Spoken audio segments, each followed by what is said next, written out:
পারে। আব্বু বুঝি খালি বাজার করে দেয় না, জাল লেগে মারে খালি।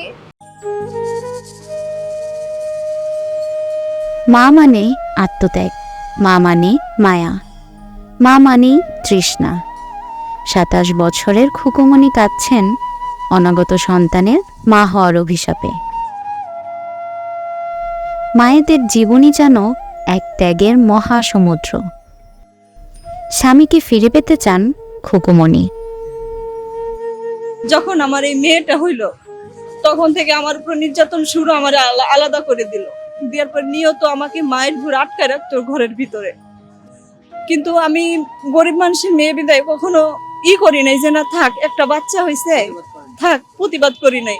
যখন আমার আর একটা বাচ্চা পেটে আসছে তখন উনারে আমার আটকায় অনেক মায়ের অনেক অত্যাচার করছে।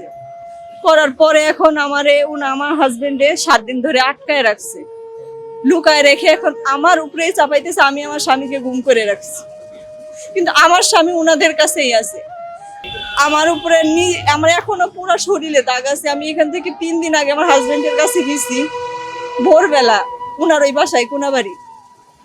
পরে উনি ঘরের ভিতরে আটকা, ঘরের ভিতরে উনার ছেলে বউ সবাই মিলে সিসি ক্যামেরার ফুটেজ আছে ওখানে সব। এখন আমার রাইতে হুমকি দেয় ফোনে যে আমি যদি নিজে থেকে ডিভোর্স না দিই আমার হাজবেন্ড তাইলে আমারে ওরা মেরে ফেলাবে। আমার মিথ্যা হয়রানি করতেছে। এখন যদি আমি কোনো ন্যায্য বিচার না পাই তাইলে আমার বাচ্চা নিয়ে আমি রাস্তায় গাড়ি তুলে পড়ব। টাউট পুলাবান দিয়ে আমার আটকায় নির্যাতন করে, বটি দিয়ে কোপ দিছে আমার শরীরে। এখন এখান থেকে 3 বছর আগে আমার এই রক্ত কেটে দিছে, তারপরে আমি মনে করেন কিছু কই নাই। আমার বাচ্চার শরীরে এখানে দাগ আছে, একটা কোপ দিছে। আমার এই বাচ্চার শরীরে একটা কোপ দিছে, তা কখনো আমি কোনো প্রতিবাদ করি নাই। হয়তো আমার দ্বিতীয় বাচ্চা পেটে আসাতেই ওনার সম্পত্তির উপরে ভাগ, ওনার সন্তানরা হয়তো বাচ্চার অংশীদার আছে, এই জন্যই আমার উপরে মানসিক টর্চারিং।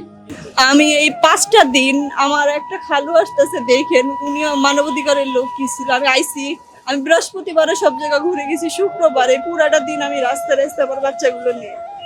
আমি চাই আজকে যদি আমার সুস্থ বিচার না হয় আমি আমার এই বাচ্চা দুটো নিয়ে গাড়ির তলে পড়বো, কিন্তু আমি সুস্থ বিচার ওনার মুখোশটা আমি সবার সামনে আনতে চাই, যেন কোনো মেয়ের সাথে এরকম না হয়।